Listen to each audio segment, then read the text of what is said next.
Te damos la bienvenida a tu programa Palabras de Vida Eterna. En esta oportunidad compartimos el libro de Apocalipsis, Itgalut, Revelación.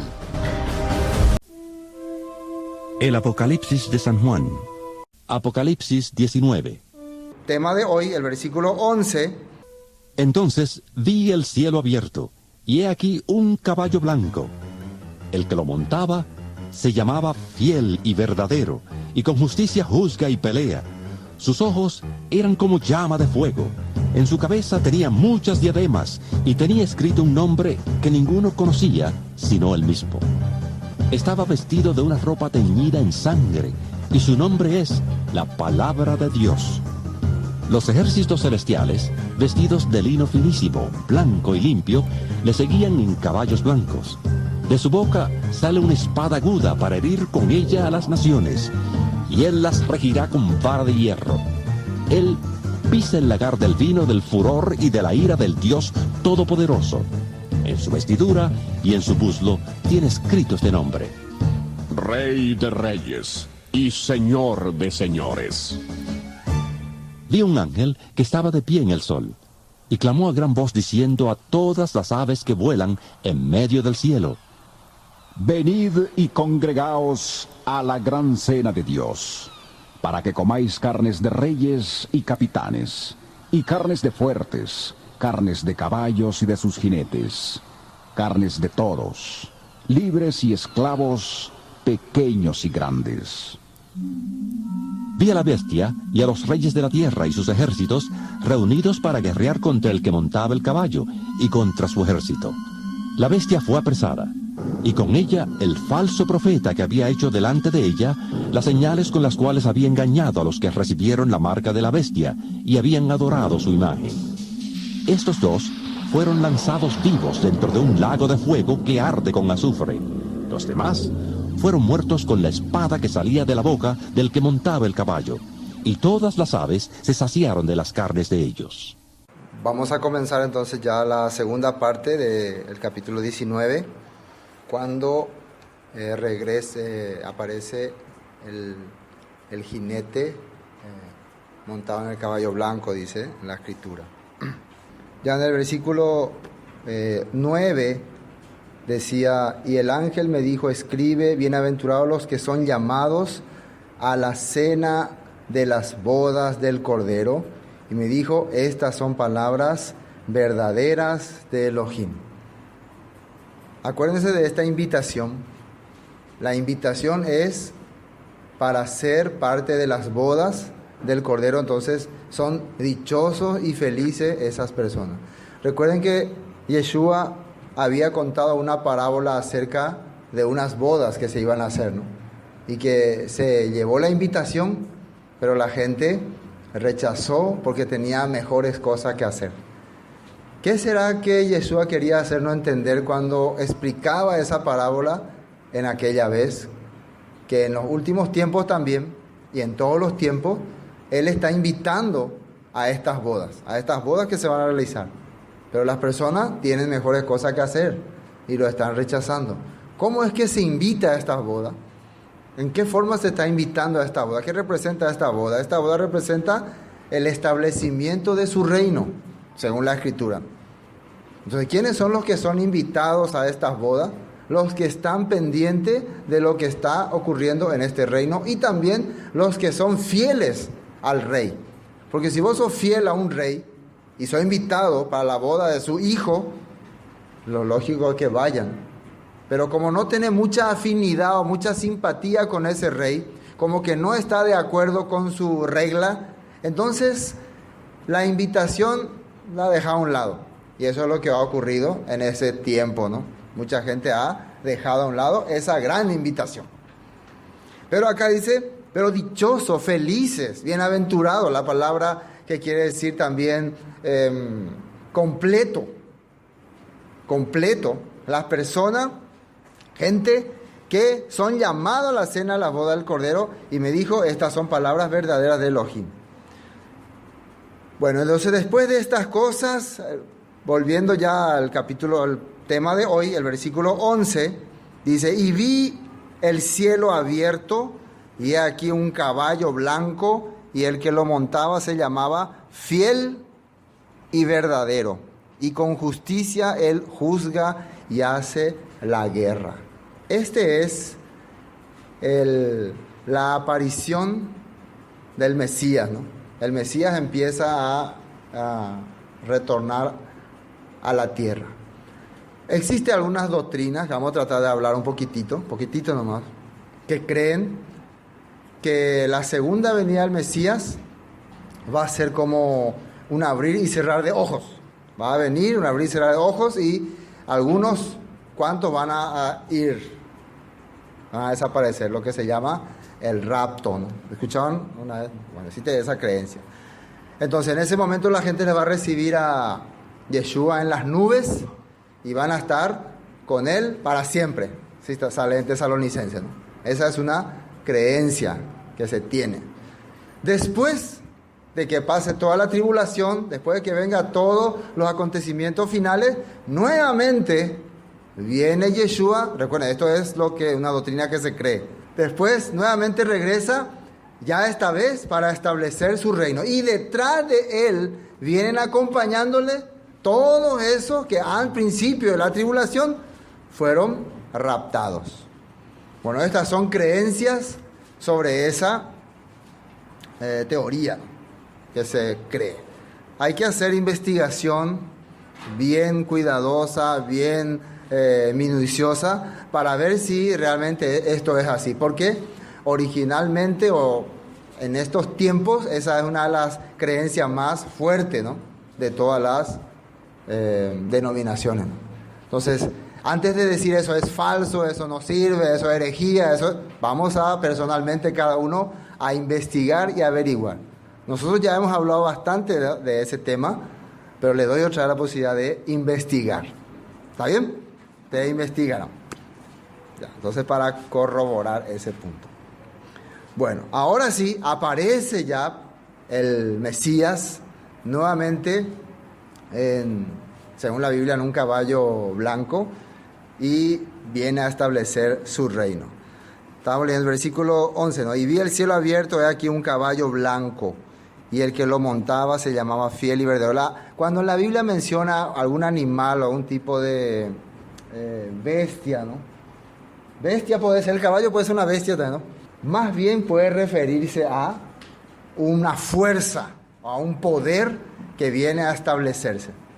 Generalmente los que montaban caballo en la época antigua y venían así con todo su ejército, con toda su caballería, era para tomar posesión de un reino. ¿Entienden, no? Para tomar posesión de un reino. Entonces nos podemos entender acá que lo que Juan está viendo es el reino del Mesías viniendo a tomar poder nuevamente en la tierra. Eso es lo que está viendo. Y está representando con un jinete montando por el caballo. Así él está viendo y así él lo narra, pero eso es lo que se está entendiendo.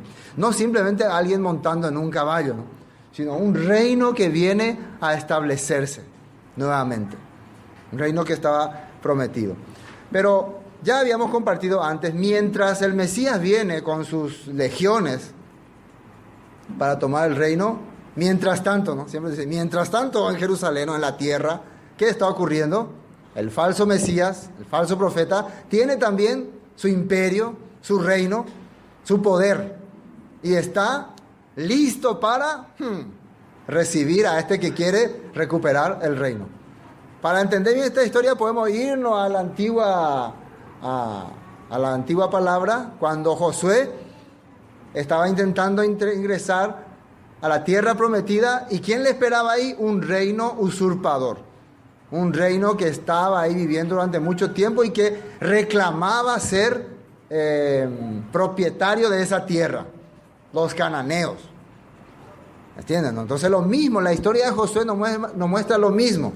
Ahora viene el verdadero Josué a tomar posesión de este reino. Entonces sí o sí ellos van a poner resistencia a este imperio, esta bestia que tiene la característica de todos los imperios que durante muchos años han gobernado a Israel. Van a presentar batalla contra el ungido y va a haber una gran guerra aquí, ¿no? No va a ser fácil, no va a ser fácil. Bueno, el versículo 11, ¿no? Seguimos el versículo 11. Y vi el cielo abierto y aquí un caballo blanco y el que lo montaba se llamaba Fiel y Verdadero. Fiel y verdadero podría representar la palabra emuná también, que es fe, ¿no? Que tiene fidelidad. Y podemos ver que la palabra emuná tenía este significado: fuerza, que avanza o corre, tiene autoridad, da vida y exalta a Dios. Eso era la palabra emuná o fe. Entonces cuando una persona, cuando la Biblia le narra que el que lo montaba se llamaba, recuerden que el nombre acá representa la característica que tiene, lo que representa también es una fuerza que está avanzando, tiene autoridad y viene a dar vida a los que merecen, vida a los que han sido fieles, y el propósito es la alabanza a Dios. Esto es fiel y verdadero. Cuando hablamos de fidelidad, hablamos de emuná. Amén. Eso es correcto. Ahora vamos a leer Salmos 89:14. Salmos 89:14. Vamos a ver lo que la Biblia expresa sobre esto. Dice: justicia y juicio son el camino de su trono.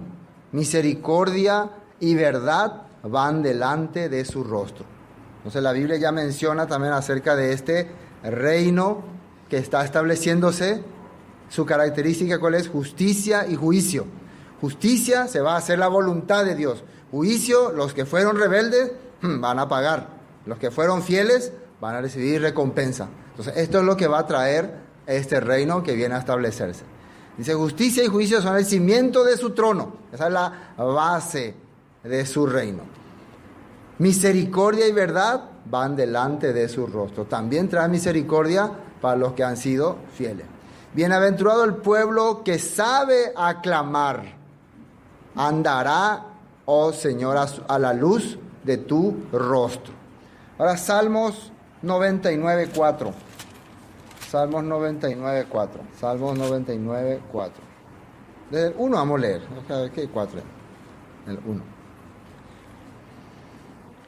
Dice: el Señor reina, temblarán los pueblos, Él está sentado sobre los querubines, se conmoverá la tierra. El Señor en Sión es grande y exaltado sobre todos los pueblos. Alaben su nombre. Grande y temible, Él es santo. Kadosh. Y la gloria del Rey ama el juicio. Tú confirmas la rectitud, tú has hecho en Jacob juicio y justicia. Cuando habla de Jacob se refiere a su pueblo. Juicio y justicia. Y ahora este rey viene en representación del pueblo escogido de Elohim. Amén. Estamos viendo la característica de este que viene montado en un caballo blanco. ¿Y para qué viene? ¿Con qué propósito viene? Vamos a ver otro texto más. Isaías capítulo 11. Para quedar claro, después ya avanzamos rápido. Isaías capítulo 11.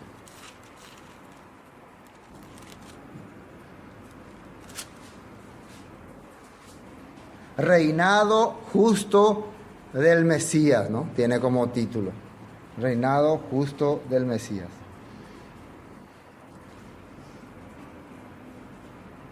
Recuerden que todo creyente, todas las personas que están creyendo la Biblia, estudiando la palabra, cualquier congregación que estén participando, supuestamente esto es lo que está esperando.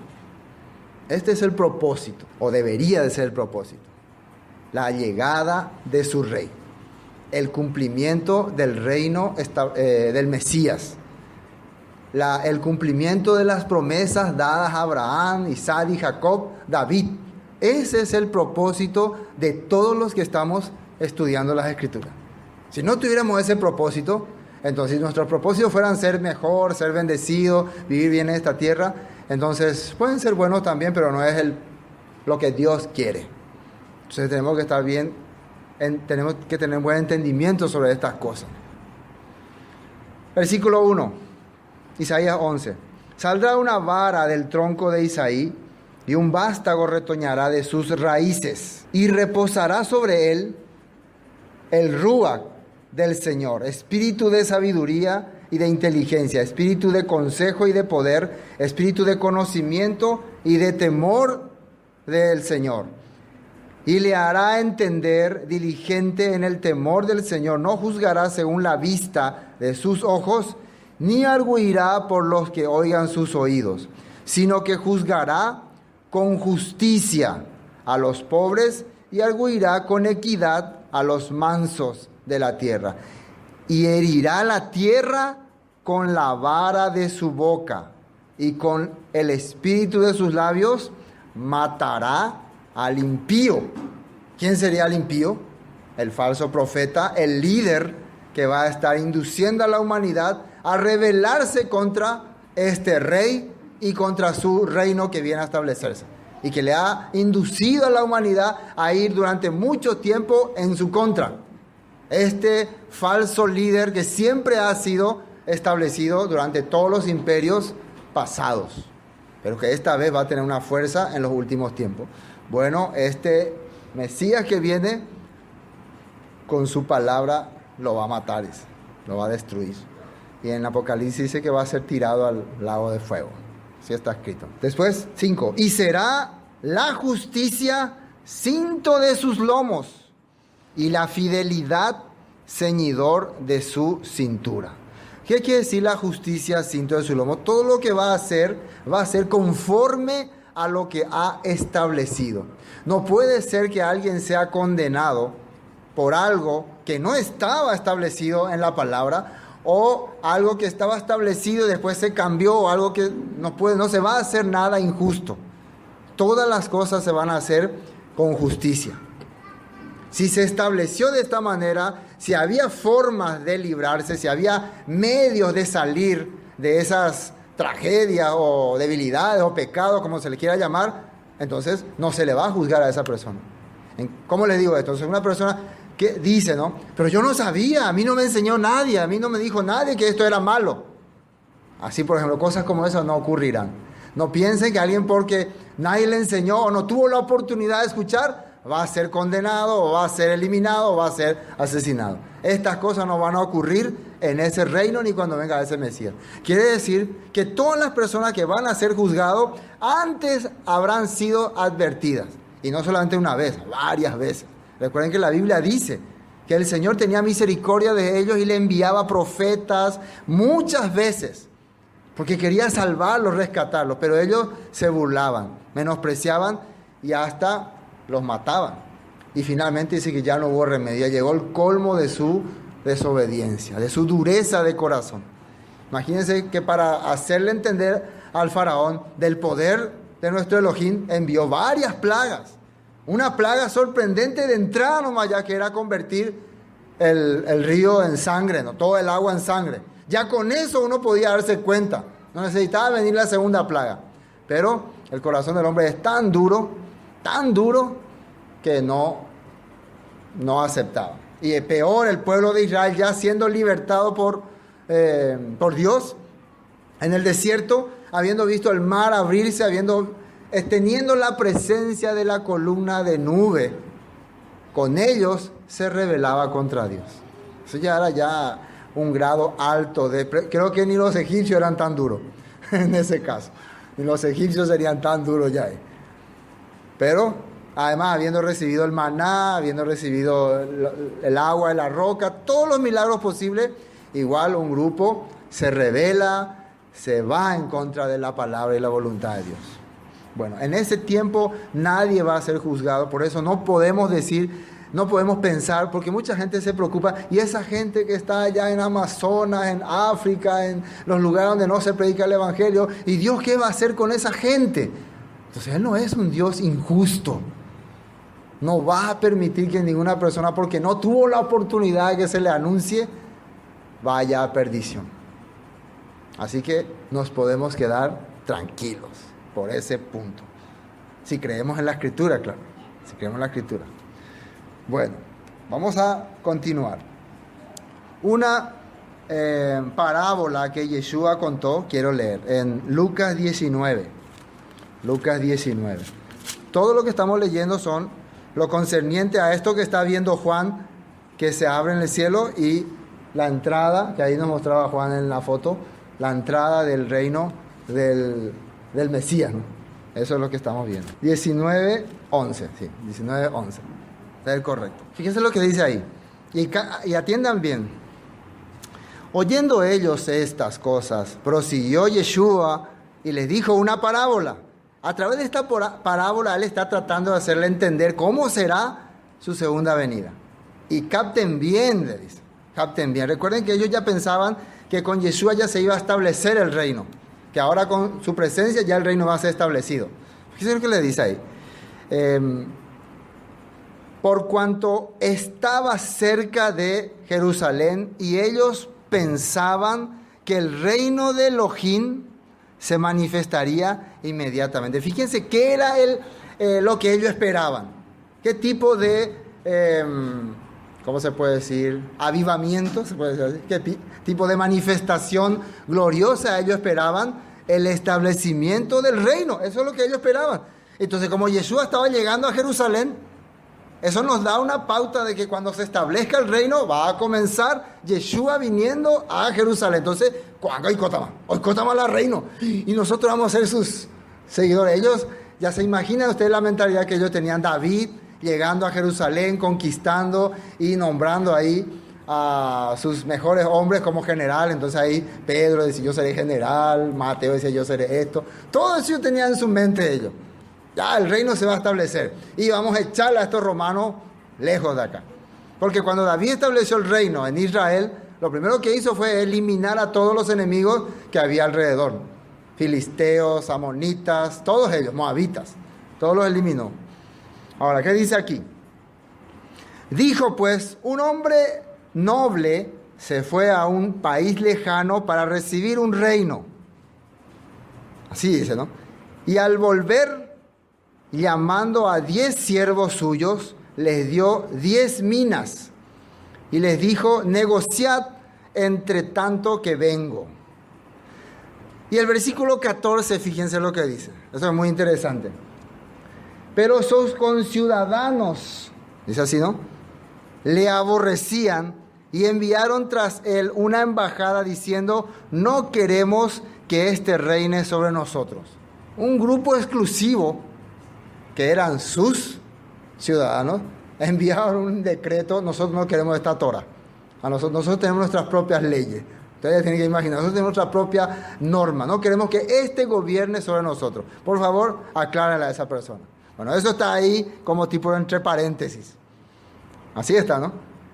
Sigue la parábola. La parábola es que alguien va y cuando va le deja algo, las minas a sus servidores. Negócienlo entre tanto que yo vengo. Pero entre paréntesis ahí hay un grupo rebelde que dice no queremos que este reine. Enviaron embajada y todo, que reine sobre nosotros. Aconteció que vuelto él después de recibir el reino,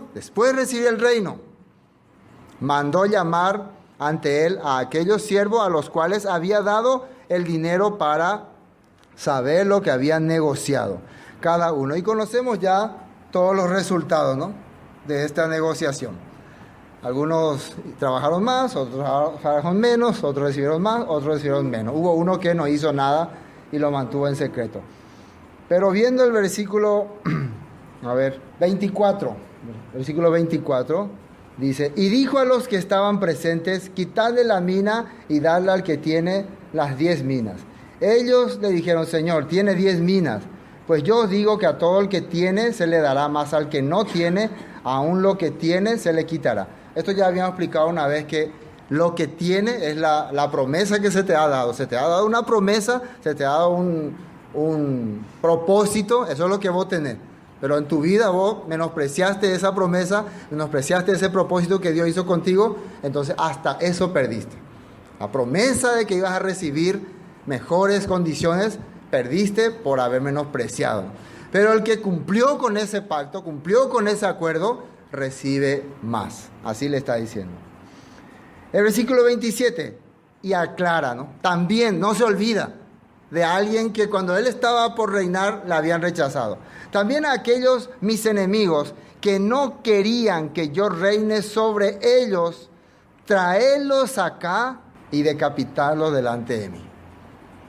¿Así dice o no? ¿Quién está contando esta parábola? Yeshua, ¿no? Entonces uno diría, pues qué cruel, yo no acepto esta religión, una religión cruel, sangrienta, ¿cómo decapitarlos? Así era, esa era la norma de los reyes. Los rebeldes tenían que ser decapitados por querer rebelarse contra el que está recibiendo el reino. Bueno, esta parábola Yeshua contaba justo cuando ellos pensaban que se iba a establecer el reino, para hacernos entender ahora, a través de esta parábola, lo que está ocurriendo, lo que Juan está viendo aquí en Apocalipsis. Bueno, ahora sí, volvamos a Apocalipsis. Versículo 12. Y sus ojos eran como llama de fuego, y en su cabeza muchas diademas. Diademas son coronas, ¿no? Coronas reales.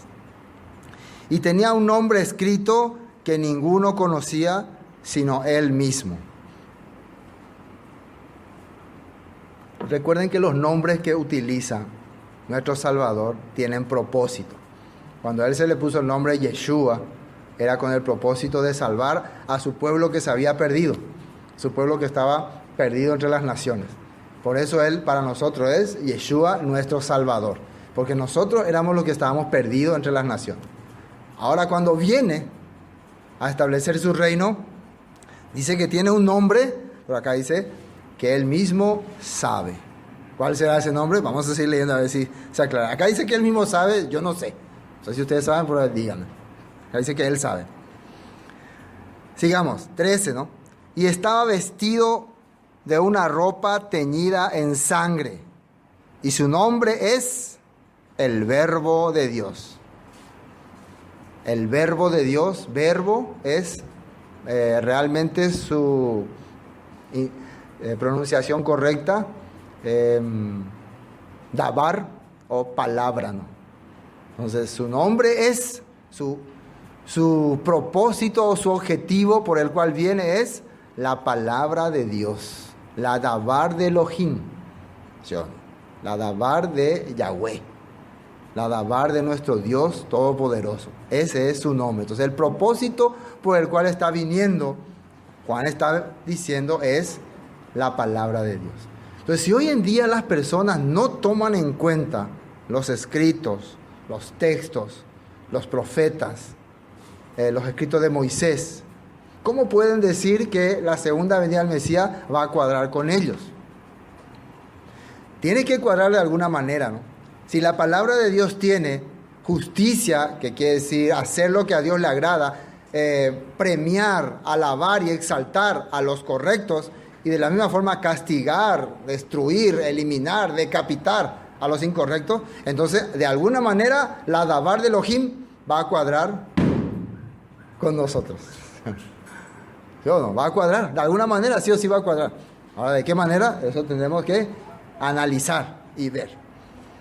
Y sus ojos eran como llama de fuego, y había en su cabeza muchas diademas, y tenía un nombre escrito que ninguno conocía sino él mismo. Y estaba vestido de una ropa teñida en sangre, y su nombre es el Verbo de Dios. Y hay varios conceptos de por qué estaba teñida en sangre, ¿no? Uno puede representar que él es el que era Yeshua, nuestro Salvador.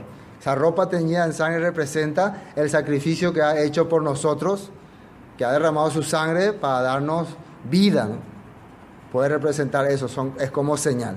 Y otro, manchas de juicio, manchas de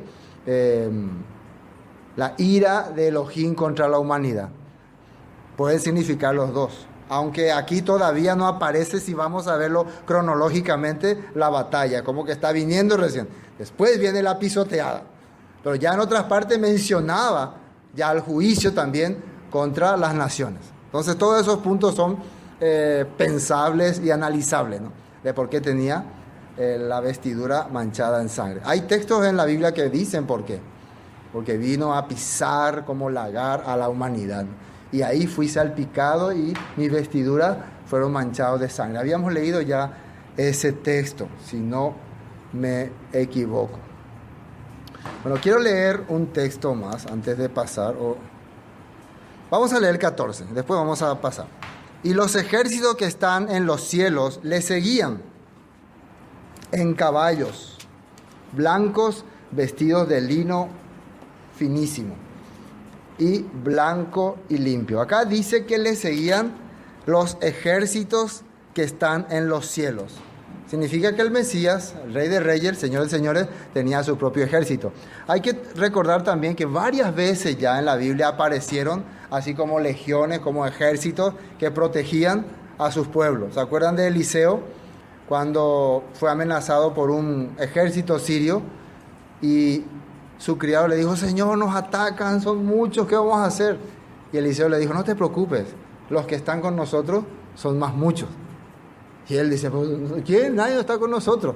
Y ahí Eliseo oró para que le abra la vista a su criado, y él vio un ejército completo de carros de fuego que estaban ahí listos para defender a su siervo. También cuando Jacob salía de Labán, cuando estaba por encontrarse con su hermano Esaú, dice que se encontró con un campamento de ángeles. Campamento significaba un grupo de ángeles como tipo preparándose para combatir. Anteriormente, cuando uno se iba a la guerra, formaba su campamento, sus tiendas, sus cocinas, hacía todo un establecimiento para poder dirigir la guerra, ¿no? Entonces Jacob vio el campamento de los ángeles como listo para protegerle en cualquier momento que ocurra algo. Entonces, ¿existe o no existe un ejército celestial? La Biblia menciona que existe. Bueno, ese ejército ahora viene juntamente con su rey para establecer su reino. Si ha protegido a sus siervos en todo lo largo de la historia, ¿cómo no protegerá al ungido, al que viene en representación del Elohim del universo? Ahora vamos a un texto de la Biblia en Zacarías capítulo 14. Zacarías capítulo 14.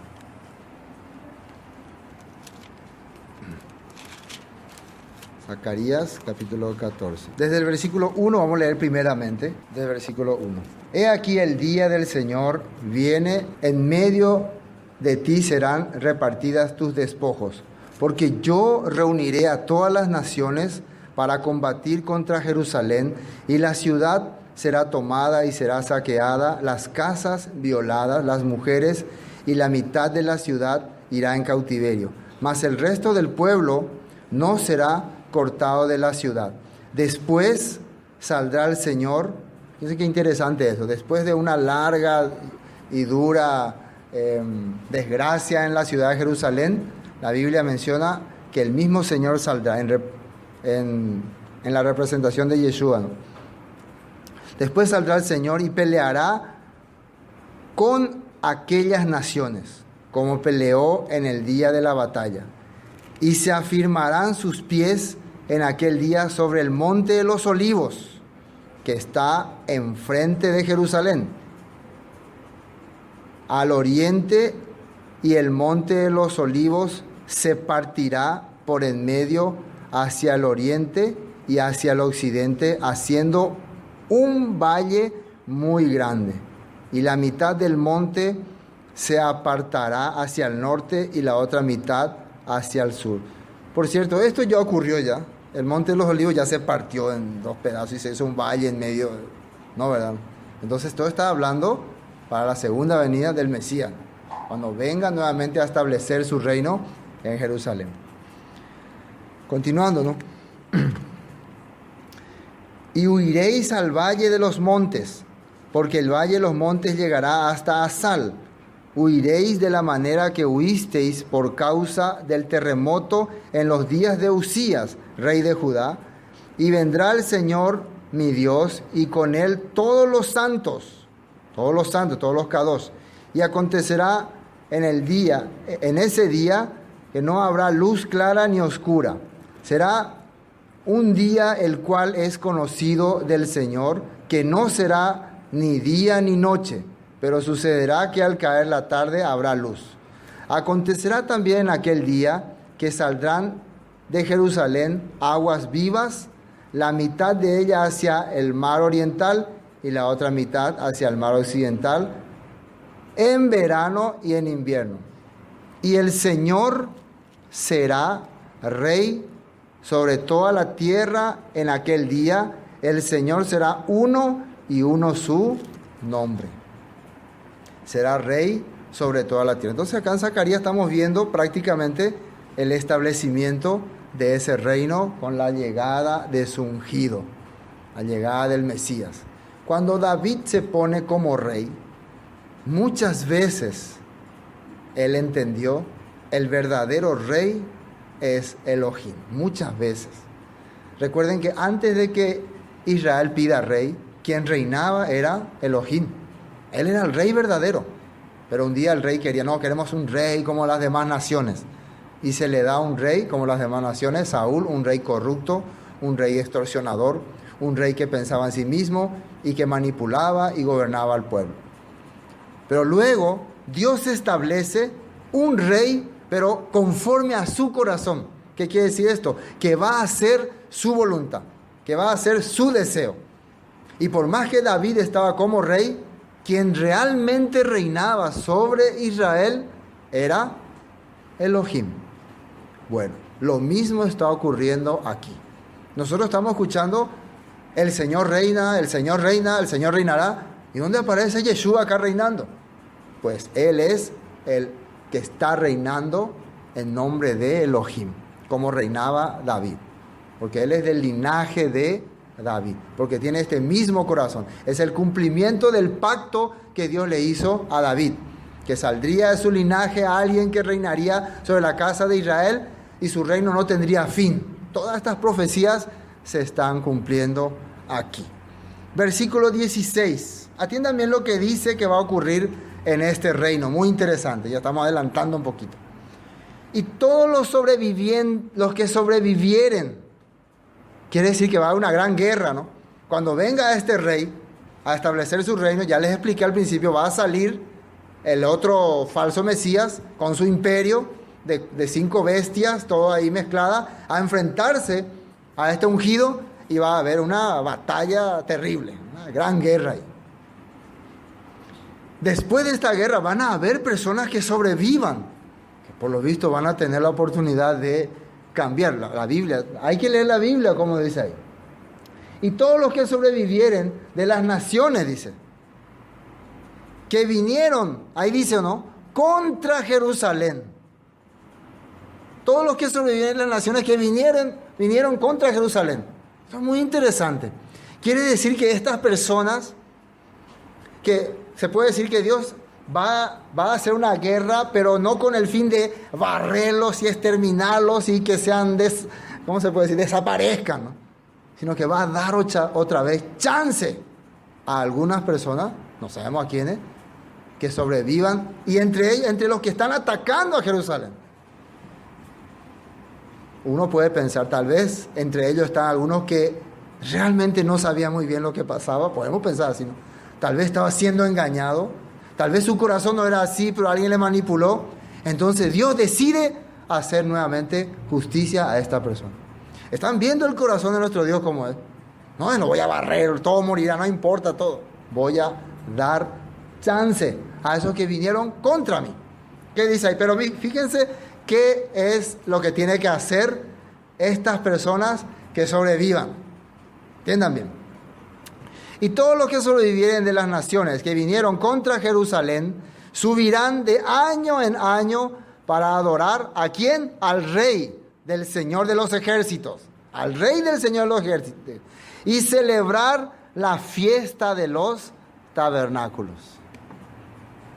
La fiesta de los tabernáculos es la fiesta que se va a celebrar para establecer el reino. Para decir, nuevamente el reino verdadero de Elohim se establece. Entonces quiere decir que el que aceptó ese restablecimiento del reino de Elohim, a pesar de que en el principio vino en contra de él, tiene que venir cada año a celebrar esta celebración. Como diciendo, yo estoy, ¿cómo se puede decir? Yo estoy de acuerdo con este reino. Yo estoy de acuerdo con este sistema. Parecía que estamos hablando como el tiempo de Stroessner, ¿no? No, bebé, oye, ejecutata. Todos tenían que venir seccional de Luque presente, seccional de Paraguarí presente.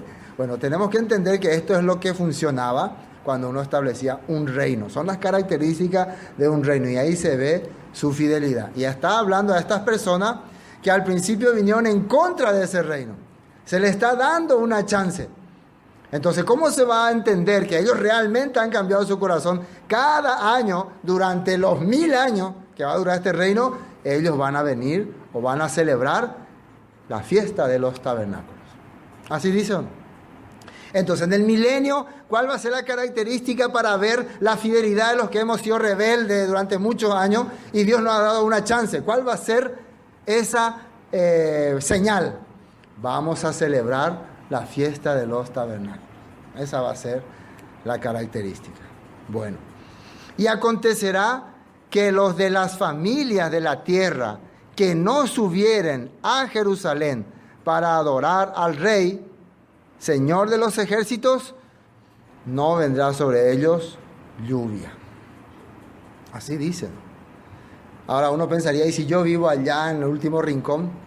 No sé, tal vez Dios nos va a acercar todo ahí, tal vez todos los que sobreviven ya no vamos a estar tan esparcidos, tan lejos, tal vez vamos a habitar todos por ahí. No me pregunten esas cosas, son muy futuristas ya, ¿no? Pero la Biblia dice que no tendrán lluvia, no tendrán tiempos de sequía. Bueno, está mencionando entonces las características de ese reino.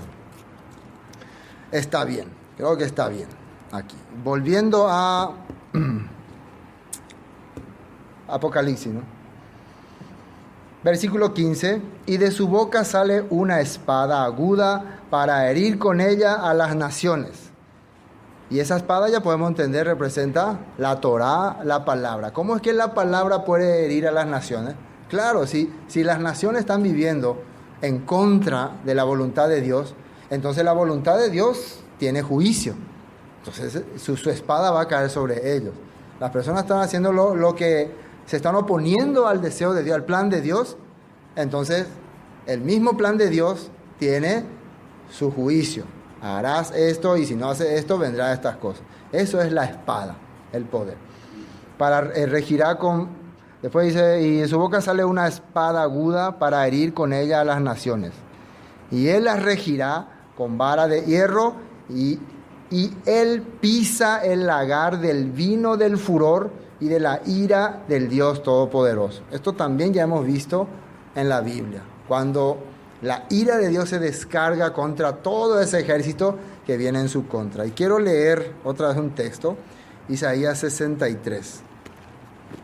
Para confirmarnos. Isaías 63, después ya pasamos. Versículo 1. El día de la venganza del Señor, se llama este título. ¿Quién es este que viene de Edom, de Borsa con vestidos rojos? Este hermoso en su vestido, que mancha en la grandeza de su poder. Yo, el que hablo en justicia, grande para salvar. Porque es rojo, ¿por qué es rojo tu vestido y tus ropas como del que ha pisado en lagar? Hacen la pregunta, ¿no? He pisado yo solo el lagar, y de los pueblos nadie había conmigo. Los pisé con mi ira y los hollé con mi furor, y su sangre salpicó mis vestidos y manché todas mis ropas. Porque el día de la venganza está en mi corazón y el año de mis redimidos ha llegado. Eso está hablando ya en profecía. Y estamos viendo que eso está ocurriendo aquí en Apocalipsis. Entonces, uno que lee Apocalipsis sin entender las profecías no va a saber qué es lo que está ocurriendo acá.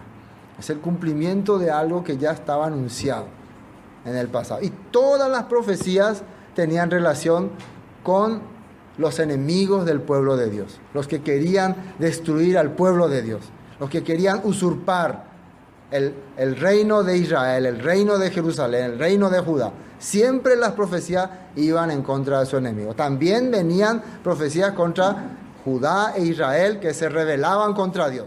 contra los que eran parte del pueblo, pero menospreciaban la palabra. También había juicio contra ellos. Muy interesante entender este punto. Y en su vestidura, versículo 16, en su vestidura,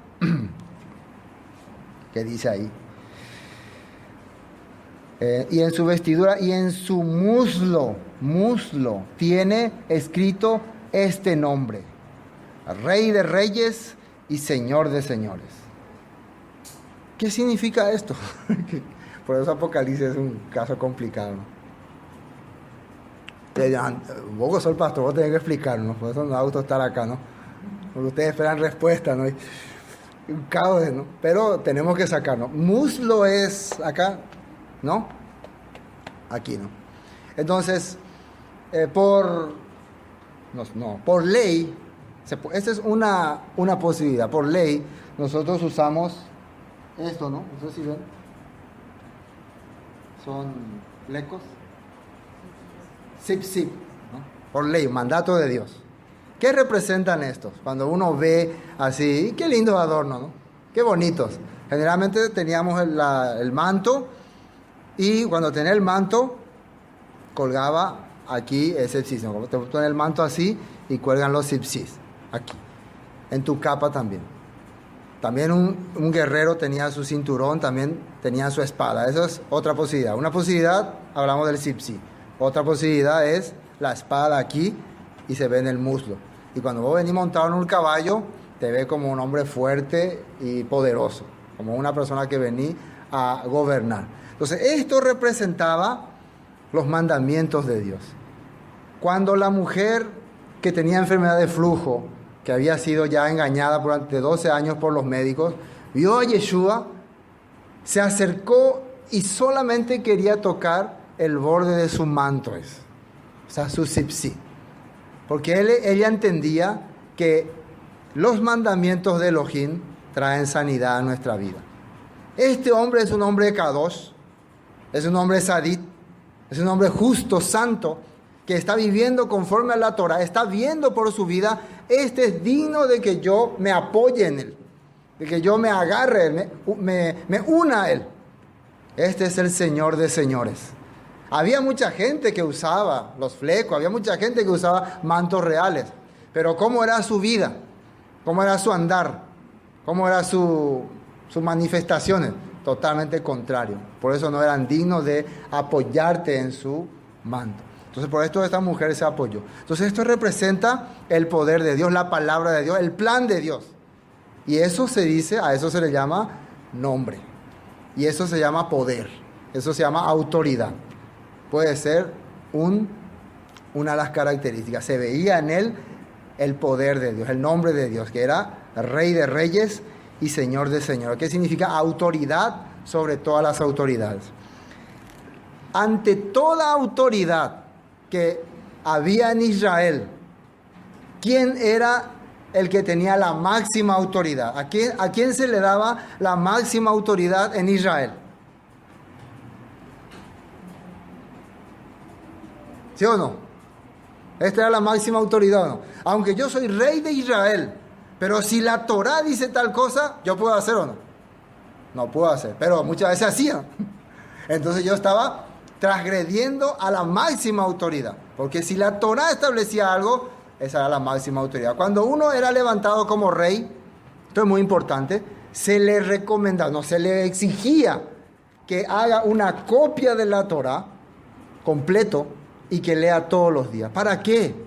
No para que sea un fanático de la Torá, sino para que su vida sea con autoridad, para que pueda caminar rectamente delante de Dios.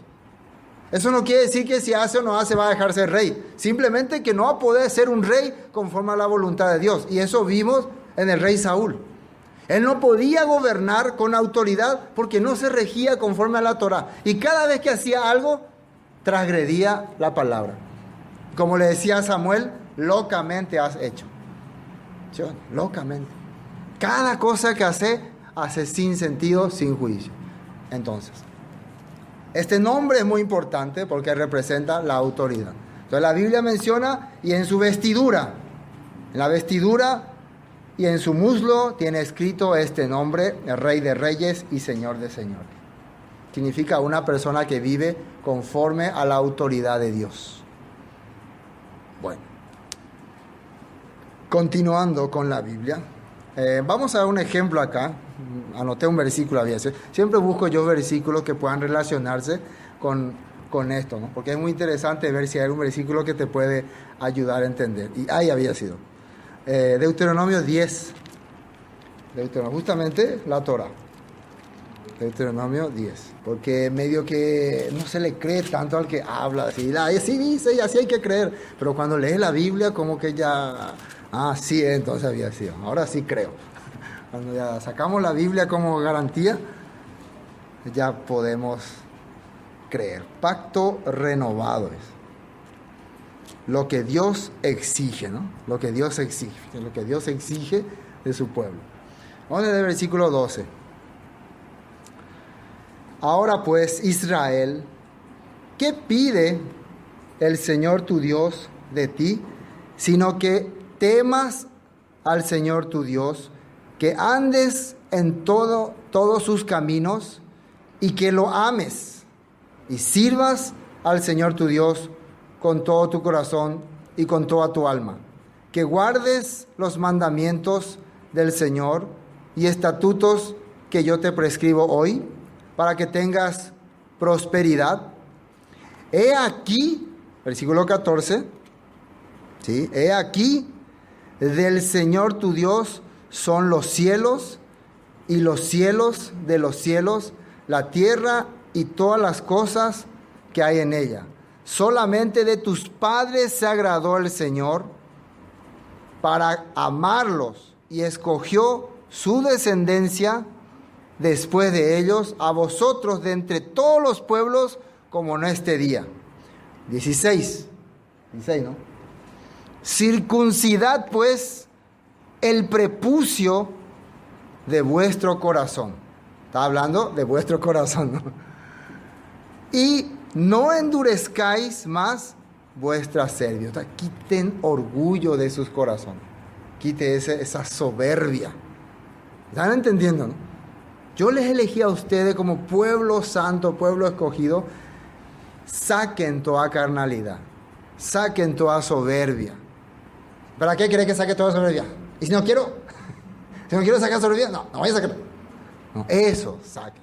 No quiero, no me gusta, no voy a hacer. No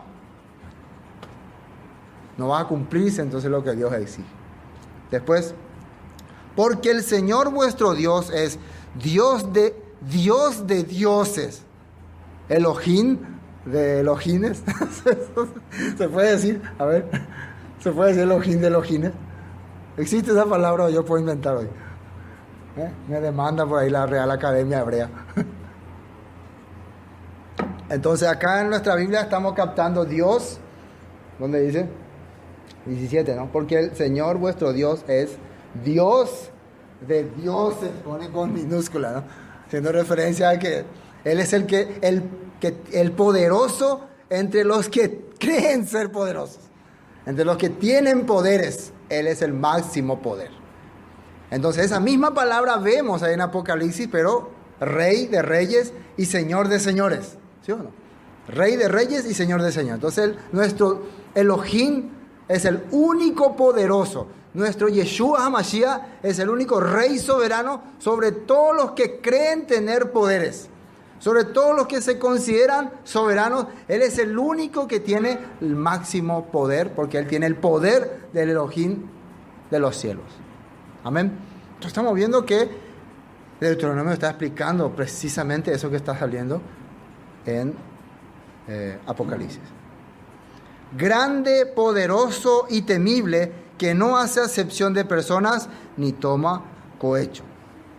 La Biblia está explicando así en la Torah. Entonces es muy interesante para tener como referencia, ¿no?, acerca de lo que estamos hablando, de ese nombre que lleva en su muslo, ¿no?, el Señor, en sus vestiduras, dice. Y lo que se llevaba en la vestidura era generalmente el tzipzit. ¿Yeshua usaba tzipzit? No, él no estaba bajo la ley, él estaba bajo la gracia, ¿no? Claro que sí. Por eso es que esa mujer se agarró del borde de su manto. Y también, ¿qué representa ese borde del manto? Representa la autoridad de alguien que está viviendo conforme a las leyes de Dios. Porque Él es Rey de reyes y Señor de señores. Y la Biblia está mencionando que nuestro Dios tiene toda esa autoridad. Siguiendo con Apocalipsis. Aquí ya vamos a terminar. Sí. Y vi un ángel que estaba de pie en el sol. Y clamó a gran voz diciendo: a todas las aves que vuelan en medio del cielo, venid y congregaos para la cena del gran día. Es otra invitación. ¿Se acuerdan de otra invitación que habíamos leído? Versículo 9. ¿Podemos recordar? Para recordarlo más, 2 invitaciones vemos aquí. La primera invitación era: y el ángel me dijo, escribe, bienaventurados los que son llamados a la cena de las bodas del Cordero. Y me dijo, estas son palabras verdaderas de Dios. Todos los que fueron llamados para participar en las bodas del Cordero son dichosos y bienaventurados. Pero ahora, aquí en versículo 17, hay otra invitación. Se le llama a todas las aves que vuelan en medio del cielo para que vengan a reunirse para la cena del gran Dios. ¿Y qué es lo que van a cenar? Vamos a ver. Versículo 18. ¿Cuál va a ser la cena?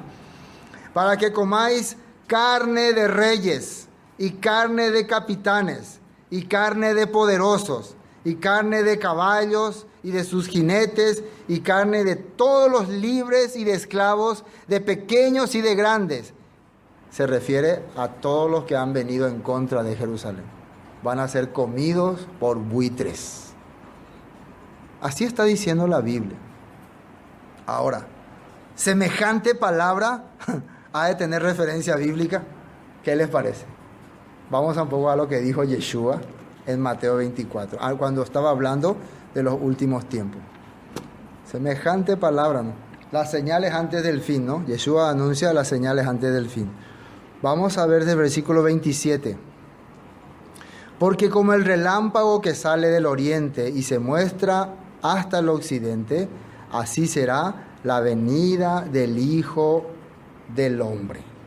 Está anunciando como algo, un estruendo grande. No simplemente tiene que significar que es como se ve el relámpago que aparece y después no se ve más, que significa que va a aparecer el Mesías, que aparece y desaparece. Sino que cuando aparece un relámpago, después que se escucha, ¡boom! ¡Boom! Todo escucha, ¿no?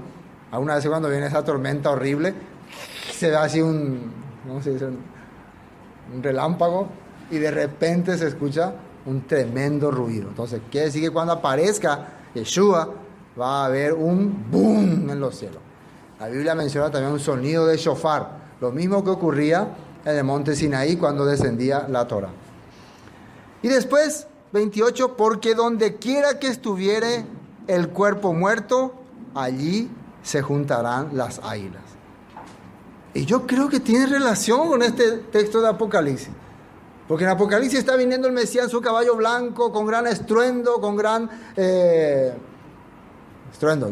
Y de repente hay un ejército también que se le levanta en contra y el resultado es cadáveres, águilas. Entonces Yeshua acá ya estaba anunciando, cuando venga el Mesías por segunda vez, habrá una cantidad de cuerpos muertos, de gente que se rebele contra el Mesías.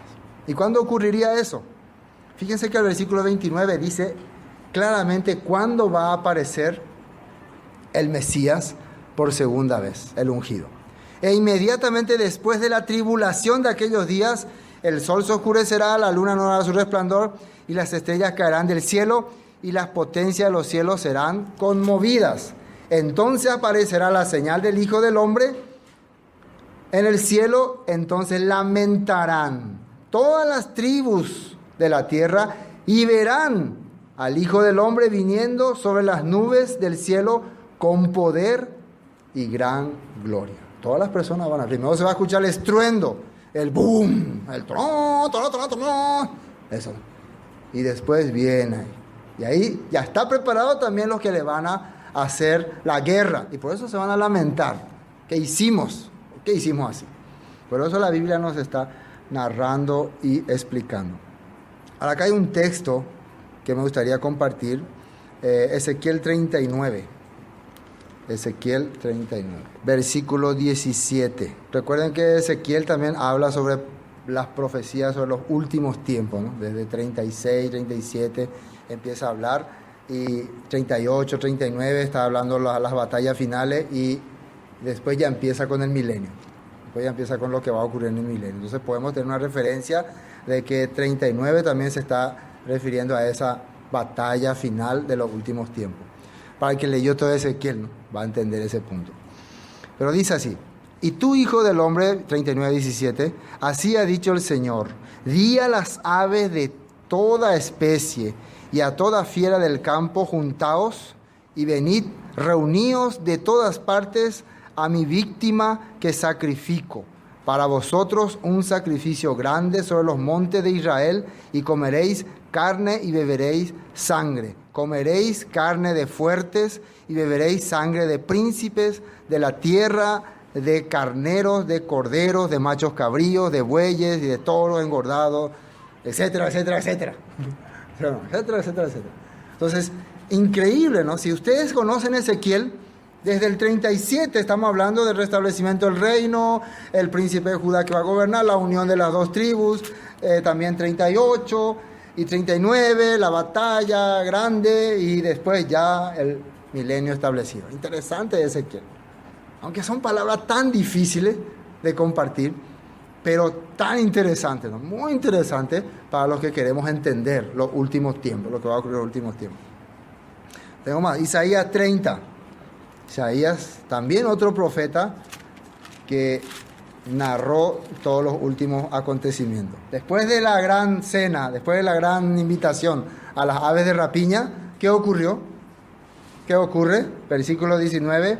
Y vi a la bestia y a los reyes de la tierra y a sus ejércitos congregados para hacer la guerra contra el que montaba el caballo, contra su ejército. Y la bestia fue apresada, y con ella el falso profeta que había hecho delante de ella las señales con las cuales había engañado a los que recibieron la marca de la bestia y habían adorado su imagen. Los dos fueron lanzados vivos dentro del lago de fuego que arde con azufre. Y si volvemos a recordar quién era la bestia, era la conjunción de imperio, era el imperio que se había establecido en los últimos tiempos, pero acá le menciona como si fuera una persona. Así está mencionado, como si fuera un ser, como un hombre. Porque generalmente tenían como un tipo de eslogan, como un representante. Y un falso líder, que es el falso líder que la Biblia dice que el Mesías lo matará. ¿Qué se hacen con ellos? Son lanzados a un lugar que se llama lago de fuego que arde con azufre. Parece que es la primera vez que en Apocalipsis aparece ese lugar. O ya habíamos mencionado antes. No, es la primera vez. La primera vez que alguien es lanzado a un lugar así. Lo que la gente llama comúnmente el infierno. La gente le llama al infierno. Te vas a ir al infierno, te vas a ir al infierno.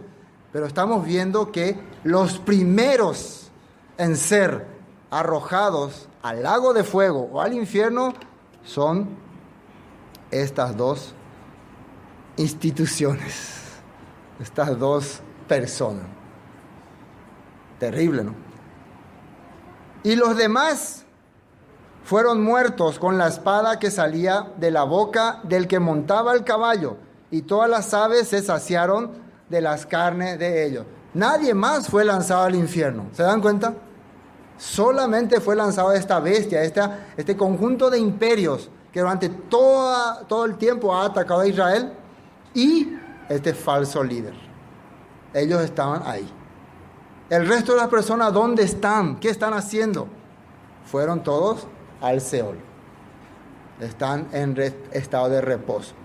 ¿Hasta cuándo van a estar ahí? Hasta que el Mesías los llame. Por eso vamos a ver Juan Juan. Primero vamos a ver el versículo que estaba leyendo hace rato, que era con referencia a este lago de fuego, porque quería yo saber dónde en la Biblia menciona algo sobre fuego, azufre. Me llamaba la atención, ¿no?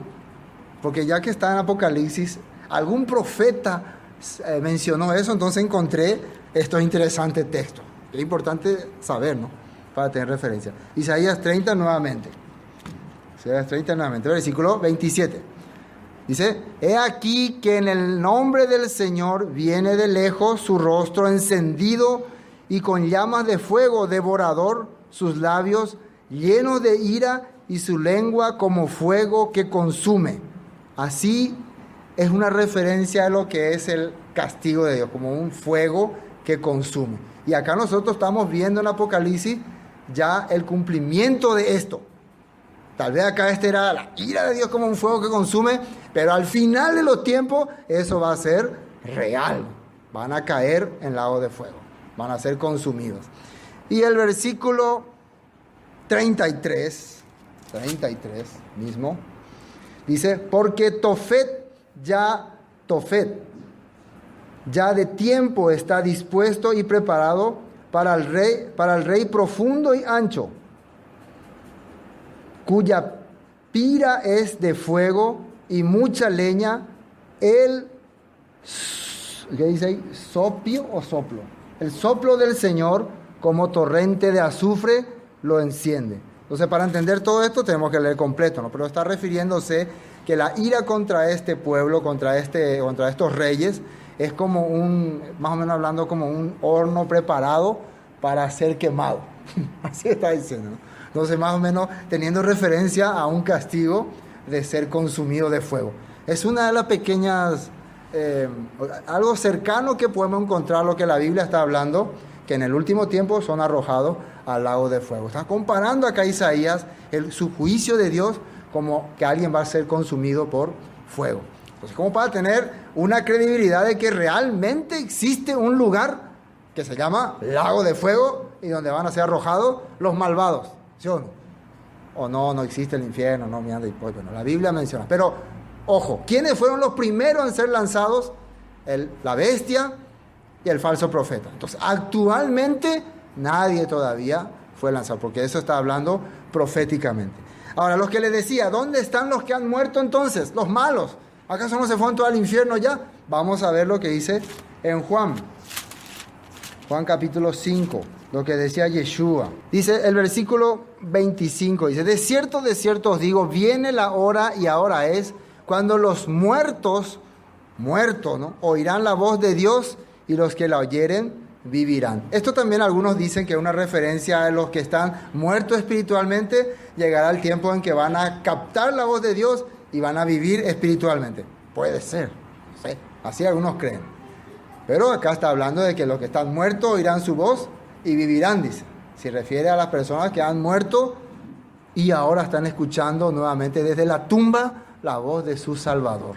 Levántense, llegó la hora de ser rescatados. El apóstol Pablo dice que antes que nosotros vayamos con el Mesías, los muertos se levantarán primero, dice. Así él menciona, desde su sepulcro se levantarán. Pero ¿qué dice en el versículo 28?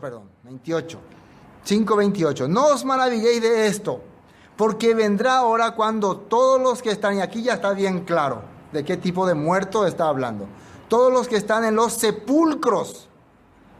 ¿Y qué es sepulcro? El lugar donde fue sepultado. O tal vez física o espiritualmente, no puedo decirlo, porque algunos me dicen cuando comparto esto, y los que murieron tragados por un tiburón, y los que murieron en las Torres Gemelas se hicieron polvo, ¿dónde está su sepulcro? Recuerden que Dios, hasta el polvo de nuestra vida, Él tiene en cuenta. Si Él dice que cuando yo me voy en un lugar y predico la palabra y esa persona me rechaza, sacuda el polvo, que ese polvo va a ser testigo contra esa persona, cuánto más mi vida, cuánto más el cuerpo que yo usé para servirle a Él va a ser testigo para Él. No va a desaparecer. Mi polvo no se va a perder aunque lo arrojen por todas partes. Me acuerdo que la Inquisición Católica mandó buscar los huesos de, ¿cómo se llama este señor? Juan Hus, ¿conocen, no? Un predicador católico que predicó la Biblia correctamente y por eso fue castigado, fue quemado.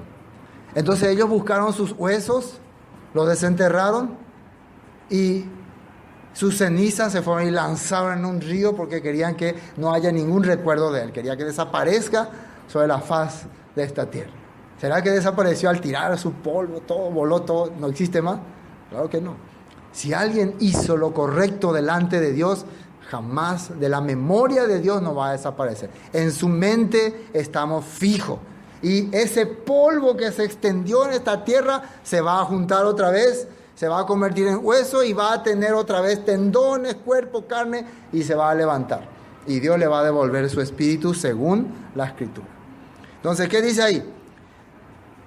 No os maravilléis de esto porque vendrá hora cuando todos los que están en los sepulcros oirán su voz. Y miren lo que dice el 29 para terminar. Y los que hicieron lo bueno saldrán a resurrección de vida, más los que hicieron lo malo a resurrección de condenación. Ahí te da una referencia a Daniel 12:2. Recuerden que a Daniel le dijo que en los últimos tiempos te levantarás y recibirás tu heredad. Que significa que Él va a resucitar. Entonces, aquí Yeshua nos está hablando de la resurrección. Entonces, estos que primero se levantan, ya en el siguiente capítulo 20, cuando empecemos a entrar, vamos a tocar qué es lo que van a reinar con Él en el milenio. Es la primera resurrección.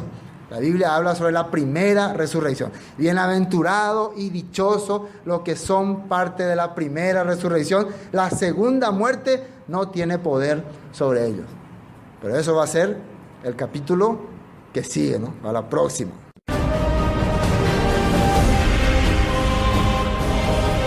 Esto fue Palabra de Vida Eterna, con el estudio del libro de Apocalipsis, Revelación. Para cualquier información, 0981 60 46 77. Bendiciones y hasta pronto.